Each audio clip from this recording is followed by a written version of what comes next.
Sue was living in a trailer, and everybody was staring at her. Wow. She was doing figure eights with the broom and chasing people off and stuff. And Vito had remarried so much younger. But she was too young for me.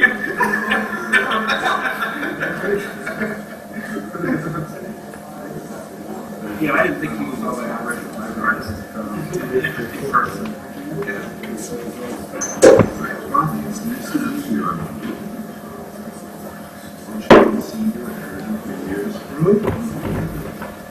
Nice to see you.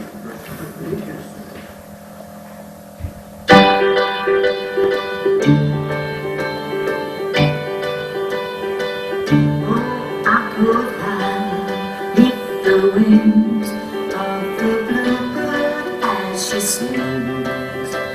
The 6 o'clock girl would never ring. What's it rings? And I wipe the sleep out of my eyes. Shivering rivers grow on its things. Till I'm sleeping to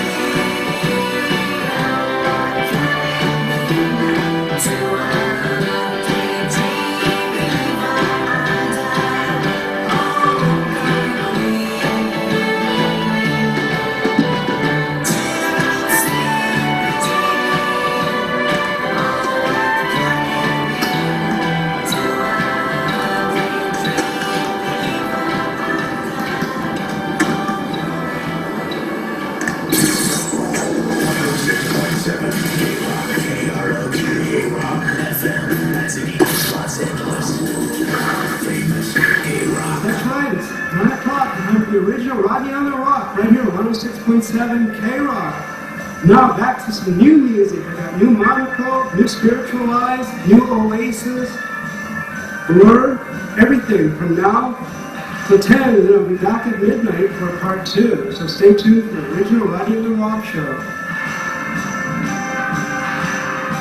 I was always into music when I grew up, collecting those 45s and listening to all those amazing 45s as a kid, those girl bands and pop bands. That really turned me on. That's why I came to Los Angeles, basically. I wasn't into the psychedelic scene, more into the pop.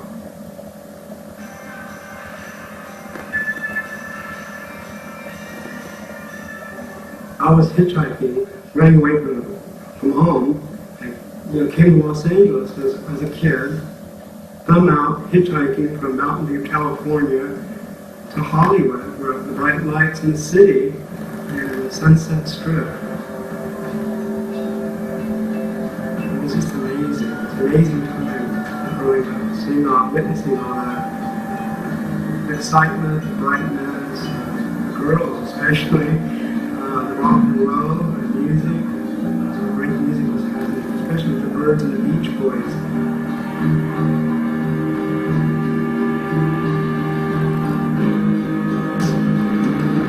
Madness auditions folk and role musician singers for acting roles in new TV series.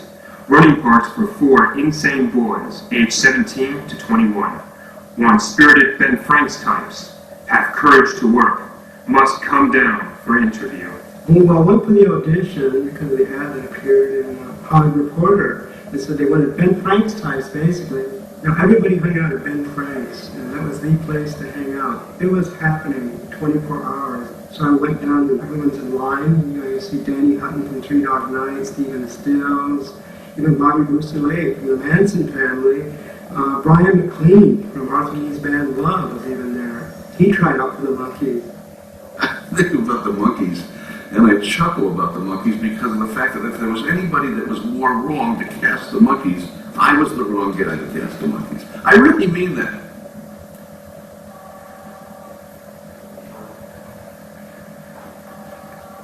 You know, everybody said, well, he knows all the young guys, and they were signing pilots for people. And one day, they put the script on my desk, and I sat there and I read it, and I didn't have the bloodiest, faintest idea of what I was looking at. Go ahead. I got to be honest with you, it's right ballistic over my head. I had no idea what I was doing. and through the casting of the pilot. I mean, I was seeing great performers, wonderful people, nice, straight, wholesome Midwestern actors, and they kept turning everybody down. I was vice president in charge of new projects at Screen Gems, which was the television subsidiary of Columbia Pictures. And in order to get a show in development, even if it was just a script, you had to come to me and I had to like it. I had power.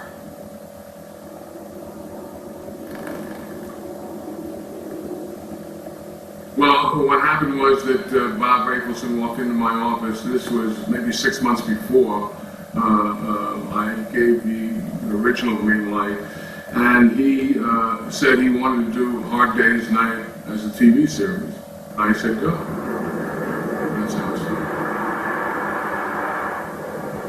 I originally come from Boston, Massachusetts. I moved here when I was 20 years old. At about 19, I started singing professionally in clubs and restaurants around Boston. And then after that, I went to New York for a year.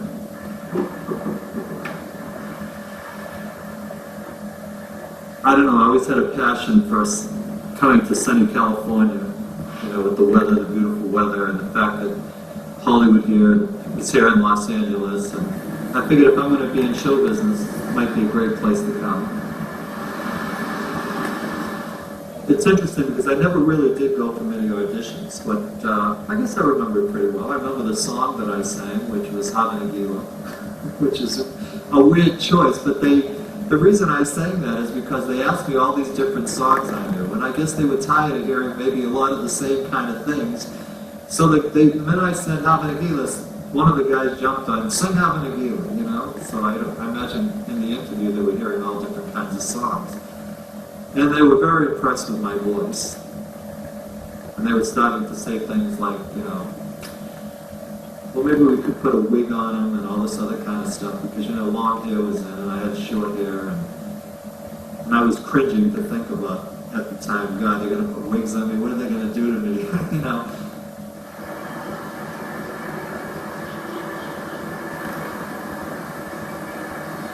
I came here to Los Angeles in 1958 for the first time.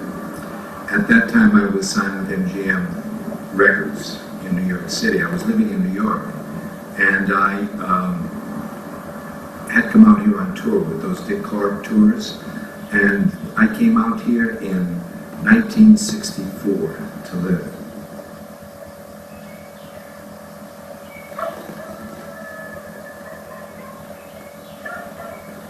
My agent called me and said they're seeing people for some group, the Monkees, and had no idea what it was. I decided to go, went to the audition, sang a couple of songs, I don't even remember what they were, met the people that were there, and then I went back again and met the people again. I went back a few times and never thought anything of it after I never heard from them, because it was some wonderful advice that somebody had given me. Go to an audition, do the best you can, forget about it, get on to the next. Don't think 1 minute, you know, was I good, was I awful, was I bad, you know. Just get on to the next one. And that's what I tended to do, you know, so that's what I did in that case, and never heard from it. So I also auditioned for Robin and Batman and Robin, the TV show. And I'm the famous finalist. I almost got that one too. I had put under contract to the studio, David Jones, after seeing him on Broadway in Oliver. I didn't know what I was going to do with him, but I was hoping that we would find a show for him. And so I said that, well, we got one of your group. Well, let me ask you, like, do you make a folk sound or a rock sound or anything like that? I make a terrible sound. Hey, let me do this song and dance. Song and dancing? Do something quick. The song, you must be joking. No. What do you want me to do? I'm Sing? asking you a little quick thing. Hey, baby, you want to know something? Oh, What? I really think you should have a job.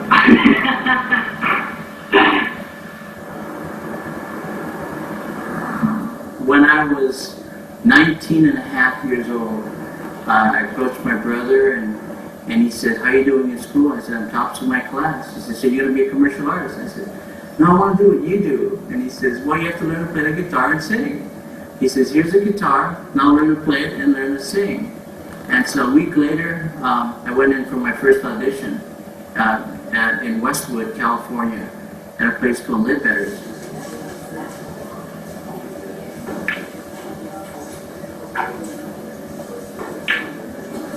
I was one of 250 guys that auditioned for that day, and I was the last one that was brought into that group. That group was eventually evolved into a group called the New Society, and that's when I first met Michael Nesmith. I guess I worked with Michael Nesmith for about 2.5 years.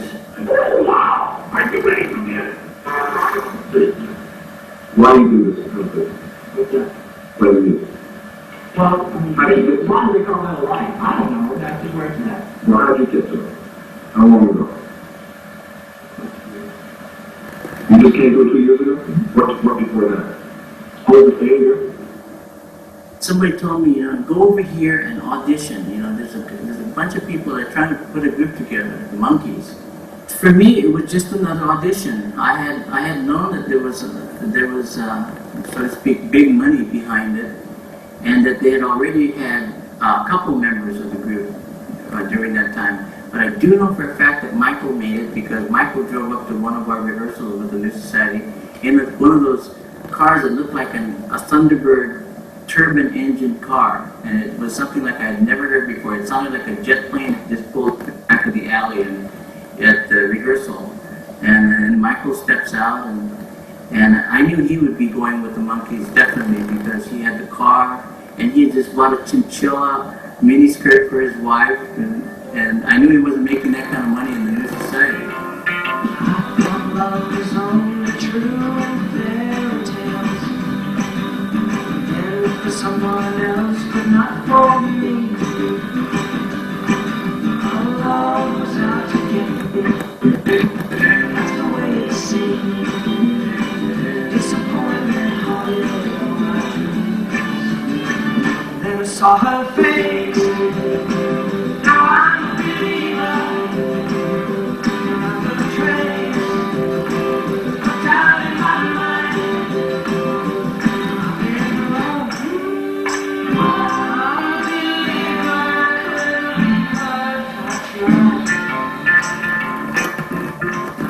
They were square. Extremely square. They just jumped on. I mean, that's the way we all did it. They just jumped on. And it had nothing to do with what was really going on. It was the Keystone Cops of rock.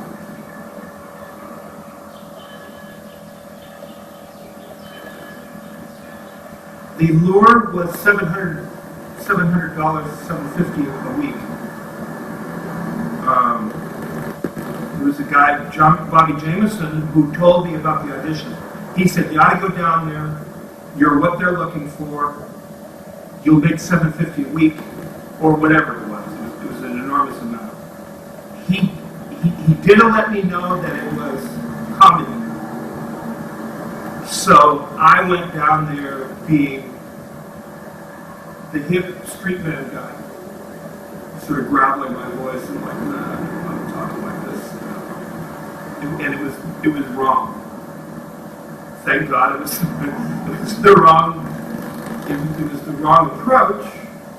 And ironically, if I had to know, my sense of humor was what I was most well known for.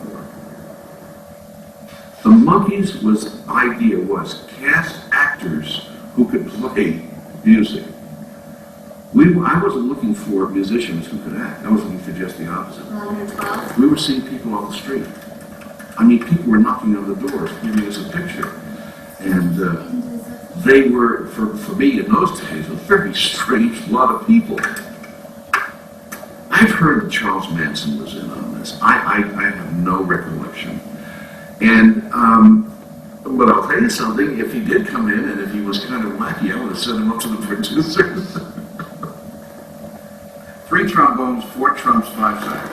I I know there's a rumor that Stephen Stills was in. I never saw him, and if he did, maybe it was a different name on my list. I don't know. He certainly didn't need the Monkees. Somebody told me that, well, Stephen Stills doesn't want to talk about the Monkees, and you can't, well, sure he can't stand them now because maybe it's hit not to. But where the fact remains is he was there kissing ass trying to get the job, what changed it?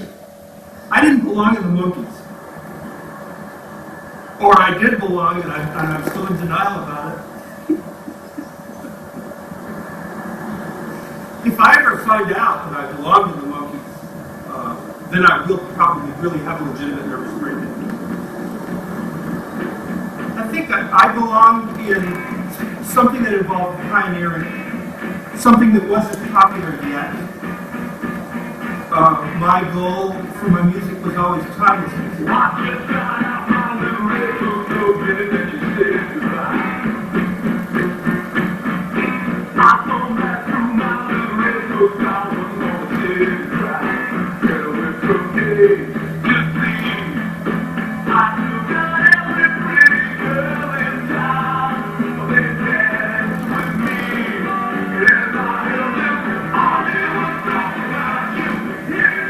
Love was what is lovingly referred to as an underground,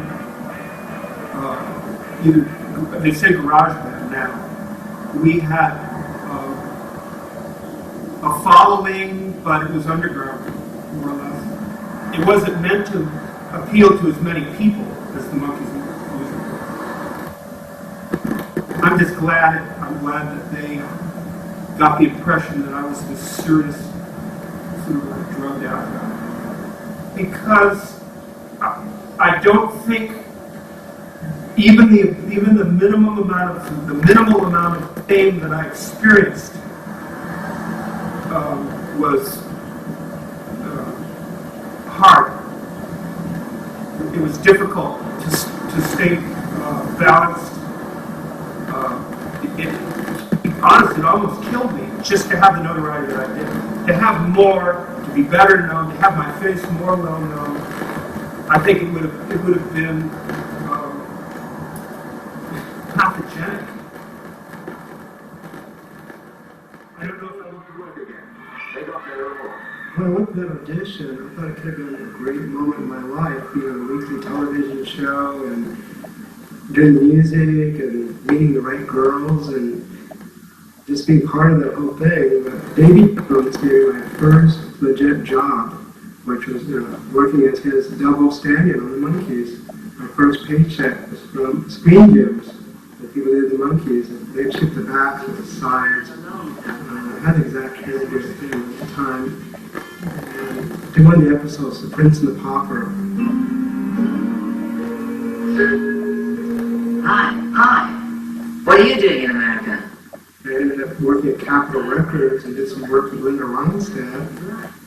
Took her around and promoted her records. And ended up working for Mercury Records and promoted David Bowie, Rod Stewart as a solo artist, Uriah Heep, and the Sir Douglas Quintet. And then I ended up from there going to London, and that's when I met with Bowie and I got an idea for Rodney's English Disco.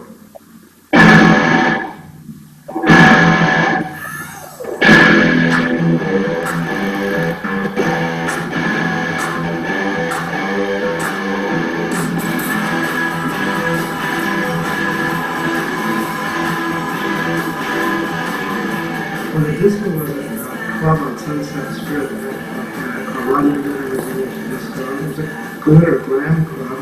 It was the only club in the United States where you would hear David Bowie, T-Rex, The Sweet, Suzi Quatro, Mud, and Slade, and all these amazing people would show up dressed in glitter and platforms, and it was just the place. Led Zeppelin used to hang out there, Bianca Jagger, Keith Moon would come down and have a rave. It was amazing. It was the club, real world. I mean, there were no rules, no holds barred. Imagine charging guys $2 to get in and girls $1. You can't do that nowadays.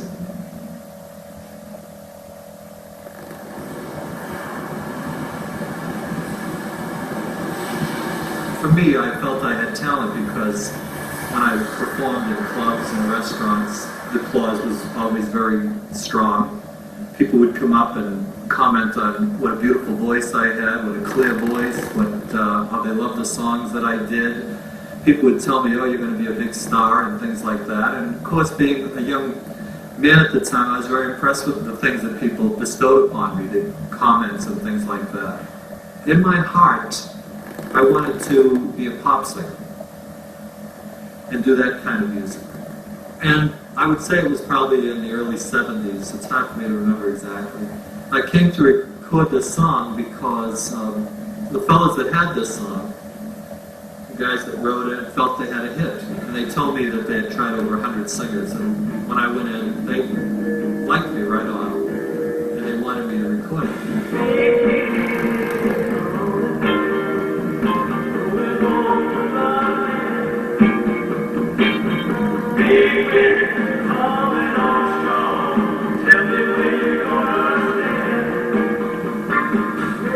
They played record companies, A&M and Dunhill Records at the time, were very interested in it. We felt it was going to do something, and I don't know what happened. All I know is it never got out. It's one of those things. That was disappointing for me, I'll be honest with you, because I loved the record. Everyone I played for that record said that song was a hit, and it was like, you know, when you hear that kind of stuff, you get very excited, and so there was a disappointment in that particular song not making it. As much as I loved singing and performing, it was never my number one thing in my life. At some point in my life, I think when I started hitting my early 30s, I really get tired of singing at night all the time, and working at night while everybody was, you know, off during the day. So I started to take a look if I really wanted to do that as a main thing in my life. And I went to a party. It was an outdoor party. I remember thinking at the time, gee, it would be kind of nice working outside. The weather's so beautiful in Southern California. And so I was at this party, like I said, and one of the fellows there was into pool cleaning. And I went over and I talked to him, and I asked him if I could go with him, and he'd show me the ropes. And he said, sure. So I went with him for 2 weeks. I learned how to do it. I started my own pool room. Told everybody I was now in the pool service business. And within probably 9 months to a year, I created my own business.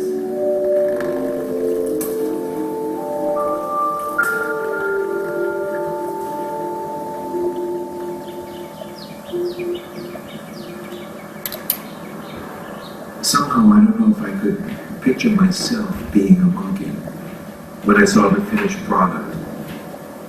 They were kind of zany. And I was coming out of my very serious New York actor phase.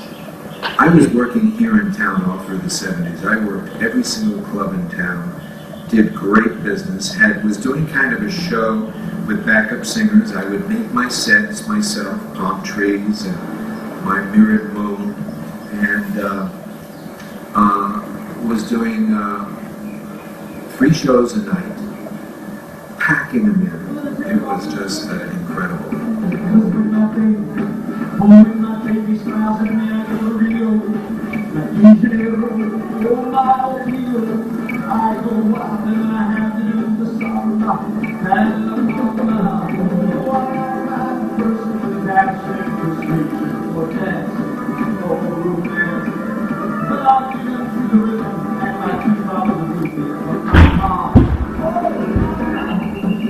I think any artist goes through periods where they don't feel as confident as they might have felt a year before that. And I think I went through that. I went through a lot of changes. Who am I? Where am I? What am I? Why am I here? I know for a fact that I went through one of those, I don't know, is it called a midlife crisis?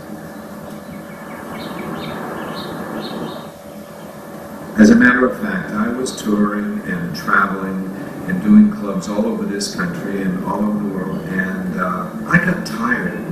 I was tired of the road, living out of a suitcase, traveling, not making lasting friends that you could see a lot. And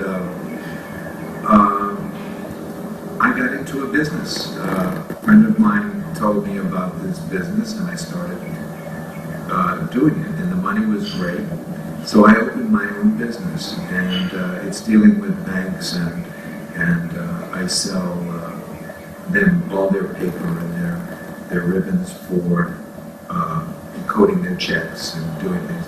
And I also sell to department stores and to markets, and I sell them their paper that you see on the registers, and their register ribbons. Very on showbiz, totally on me, totally. But I was able to work 4 or 5 hours a day and make $3,000 a week.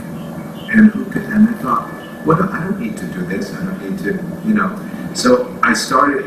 It just took off.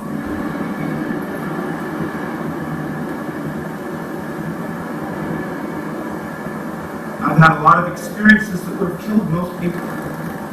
Drug overdoses, felony arrests. I was invited up to Sharon Tate in Romans the night that the Mansons showed up.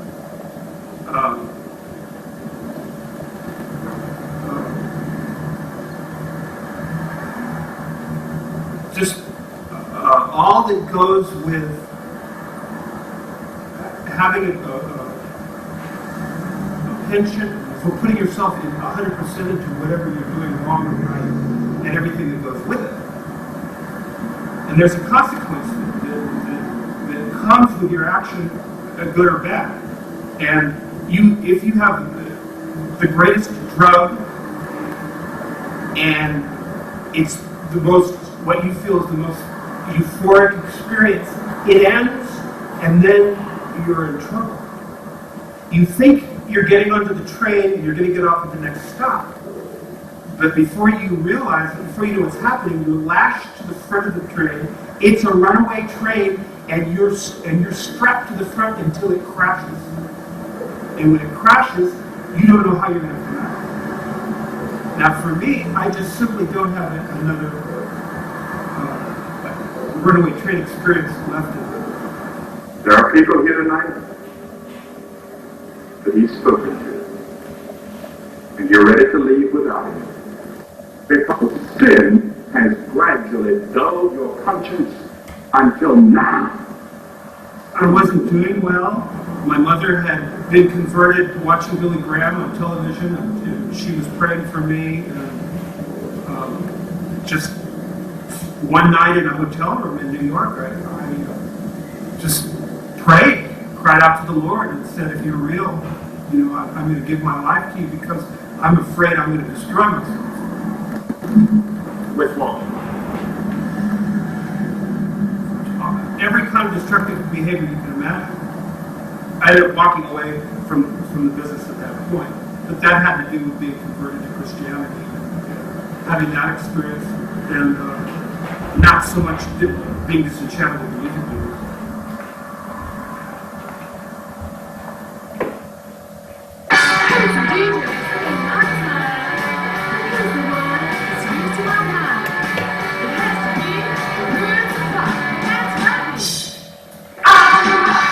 So are you a big Monkees fan? Oh gosh, yeah. Who's your favorite Monkee? There you go. All right. Well, you know, I have something to say. You might know me from a long time ago. Mm-hmm. My name's Tanya. Back in 1985, I used to put a lot of Monkees on my show, mixed with today, you know, happy music at the time, along with the Bangles and stuff like that, Go-Go's. I play a lot of Monkees, and suddenly there was a big interest again. All the mods were really into the Monkees. So then I had the Monkees in the studio. I had interviewed with Mickey Dolenz and Davey, and they'd come by every now and then. Have you been doing okay? No, definitely. Oh, good. Yeah. You sound good. Great. Thank you. Well, should I let you go? I thought you liked Mickey, though. You used to like Mickey. Yes, we used to listen to you. Really? Yeah. Wow. Since I was a kid, I remember growing up seeing the Monkees driving around their GTOs. I was jealous. I wanted a GTO. That was the car of my dreams. So I recorded a single, 45, of Blondie as my backup band, and they did it for me as a thank you for giving them their very first airplay. And we recorded a little GTO. Still didn't have a GTO, but we borrowed the guy's car and used it for the cover, and then ended up buying it from him. And I still have that car to this day. It's my own little GTO. Little GTO, you really get high.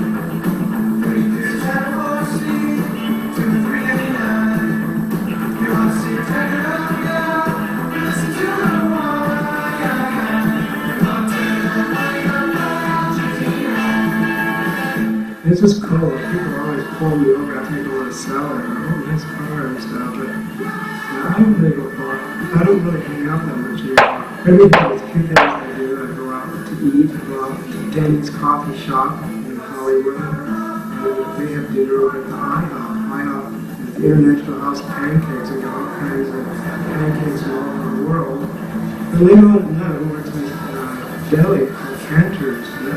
The place where we all hung out in the late 60s. And we were growing up, still going there, and a lot of people stop by. They have jams. Sometimes you get people at the Teenage Fans Club will stop by. Yeah, it's a really cool place.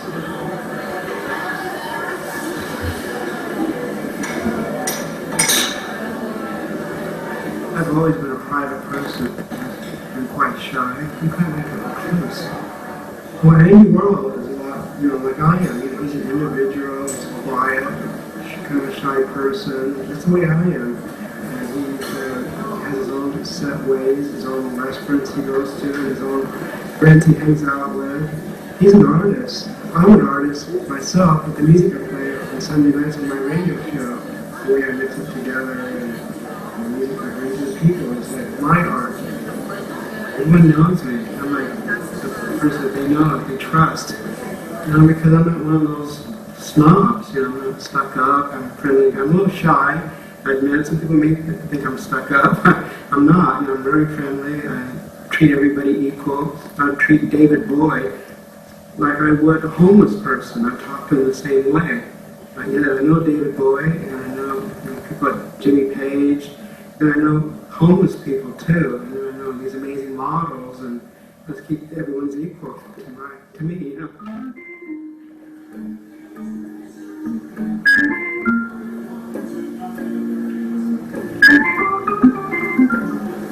What you got there? What are you after? You after that ball, are you?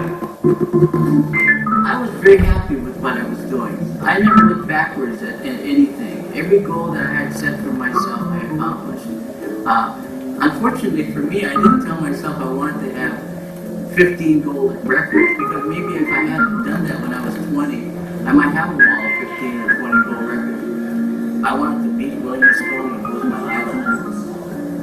I loved playing pool. When I was a teenager, I used to break dates to play pool, and that's how exciting it is to me. I learned my ABCs on the scoreboard, chalkboard in the pool hall, and I can't tell you how many times I'd wake up in the middle of the night and sleep on top of the pool table. So it's my first love. That's one of the reasons why I got the job at Best Billiards. Well, Best Billiards is a place in Santa Ana, California, and it's the largest billiard supply store for playing pool billiard, pocket billiards, or snooker. And we supply all of the billiard parlors in our country here with all the supplies that they need. And we also furnish private homes with custom tables. And that's a great job. It's something that from being a pool player at a real young age, I love playing pool, obviously, and so to work at a place that sells pool tables and cue sticks, exotic cues, is the best, most favorite thing. It's like for me working in a toy store, and it's an adult toy, of course, but for guys, it's a guy kind of store, and it's a lot of fun.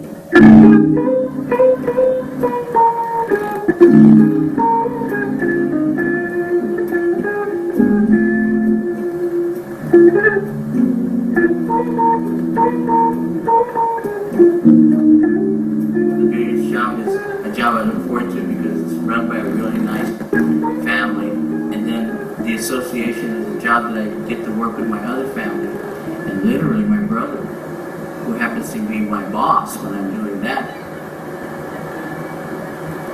Well, the association first started back in 1965, and my brother Larry is the primary lead singer in the band.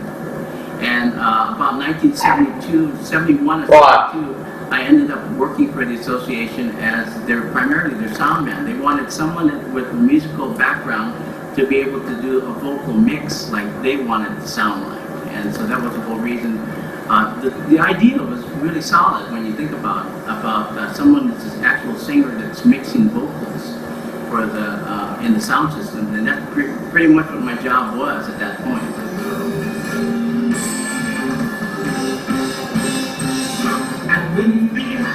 This particular place, we're playing in the Lido Island Yacht Club here in California, and it's the sun's about ready to go down, and it's just beautiful here.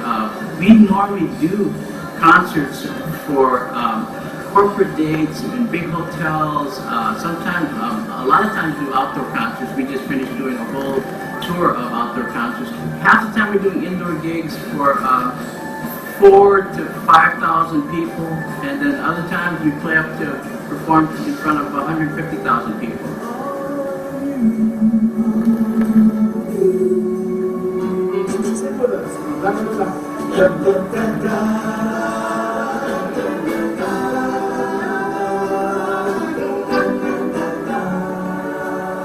The association was the nostalgia group of the 60s, and if you grew up in rock and roll music, listening to rock and roll music in the 60s, you had to grow up with the association. The reason the group has been around for so long in my opinion, is one major factor is that the quality of our music has always been top dollar. In our case, we love singing all the songs over and over, and that's what our fans come to hear. And if we don't do those tunes, they get pretty disappointed and they start screaming at us, and then we have to do it, of course, but we do anyway. You know, we have a lot of fun.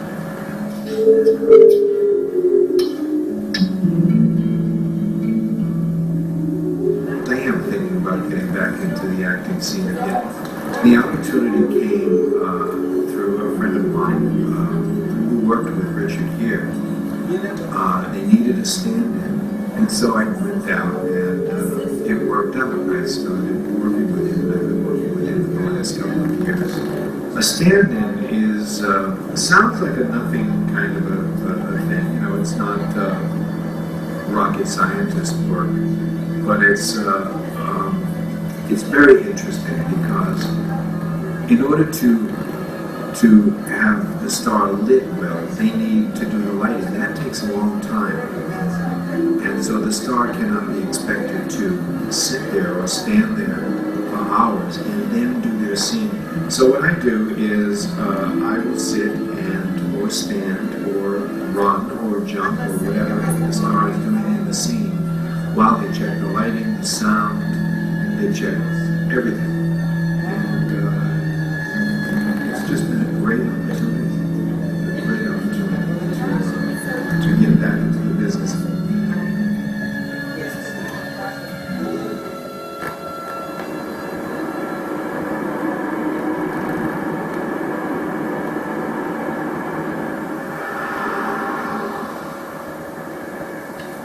I didn't sing for a couple of years, and then I did a wedding. Somebody asked me to do a wedding. I had left the music group at the church, and the next day I went back to get the music, and they had senior citizen luncheons here that the cities would put on. And there was a lady there, and she said, "Is that your music?" And I said, "Yeah, it is." And she said, "Well, do you entertain? Do you play an instrument?" And I said, "Yes. I'm also a singer." She said, "Would you come and entertain us? We'll pay you." And I said, "Well, sure." So I did, and that's how I got really back into doing all the private things and the clubs. And as I went and sang, people would come up and ask me for my card, and I gave out lots of cards. And so I created, another way of being able to express my music and do my show.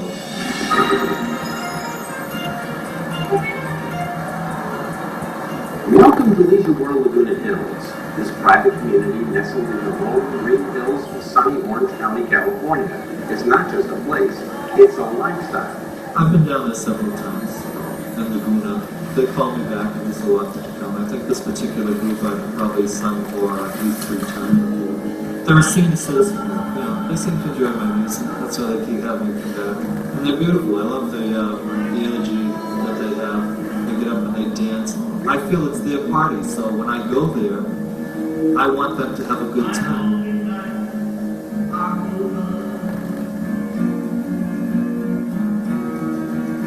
And life is like a song. One of my fantasies was to become famous, to become a star. But behind all of that, I was very fortunate to grow up in a family that, even though I was gay, there was many things I learned in my family. Becoming a star and everything was secondary to being a fulfilled, whole-rounded person with those kind of values that I grew up with.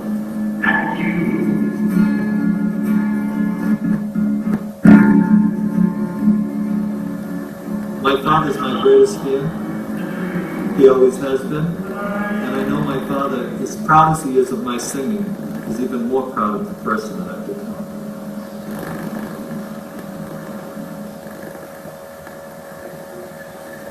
It's about 10 o'clock on Tuesday morning, and I'm ready to go to an audition for a film called Kill 'Em.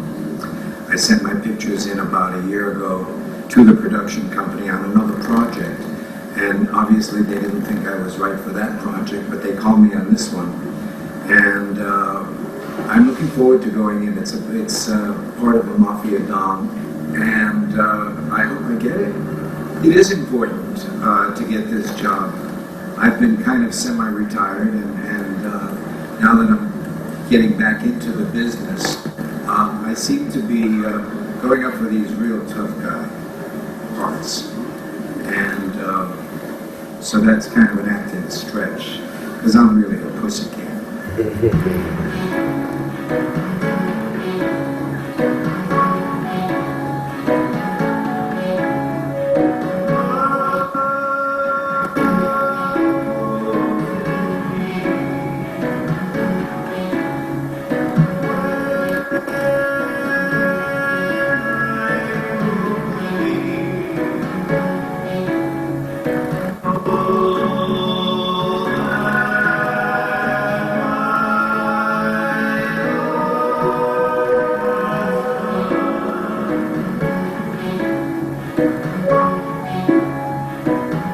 Currently, I'm writing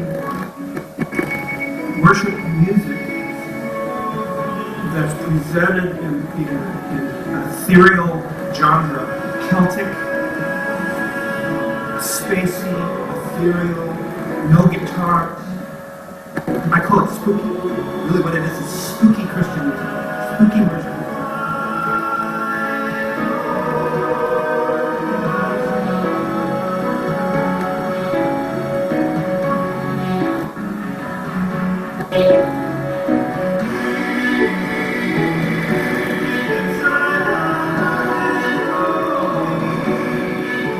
I started making music again when I felt comfortable to move back into writing without violating my stand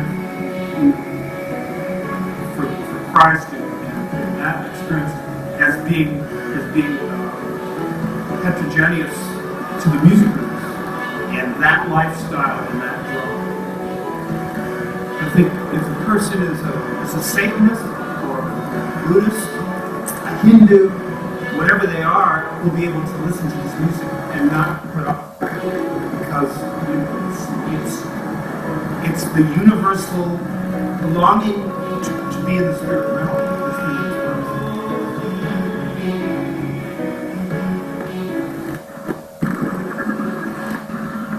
Many of the kids who were talented didn't need the monkeys.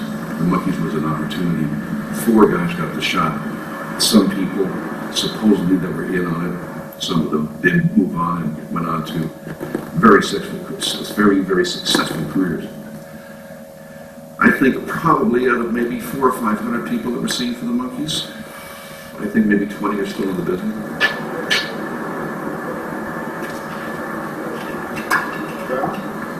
These are the famous MGM gates. And I've just come back from an audition, which I'm very happy to say that I got the part.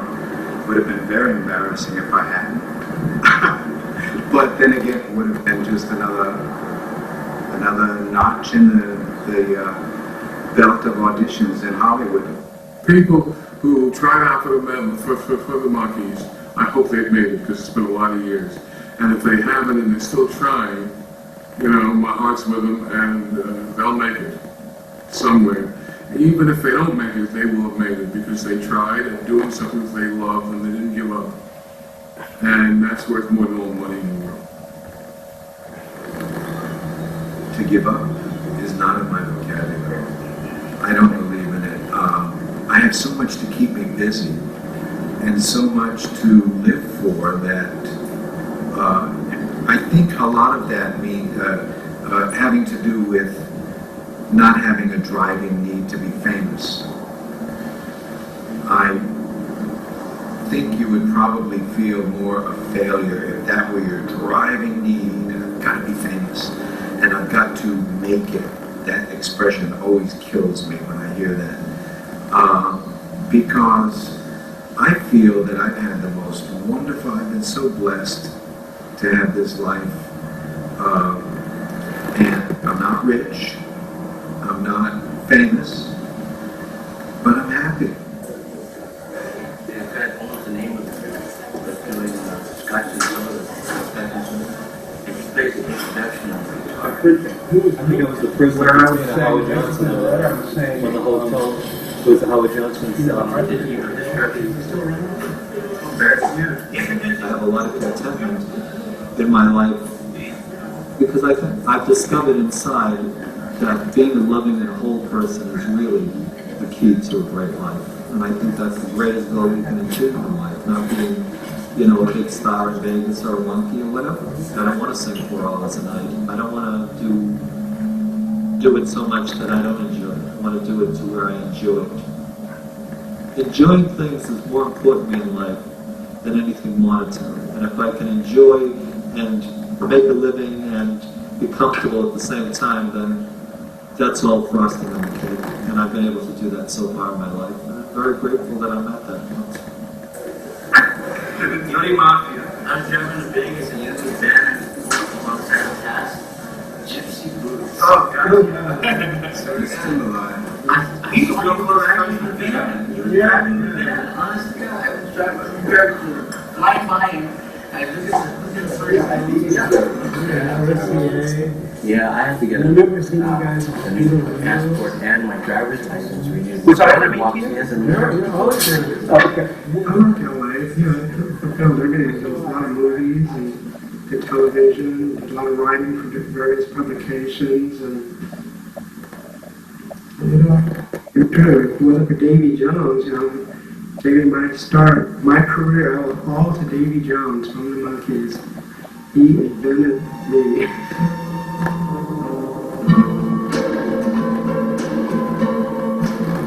The famous face of Paul Simon is in focus next Sunday when Arthouse asks why his theatrical venture was such a disaster. A roll of the dice, the story of the Cake Man, is at 9 o'clock next Sunday here on film.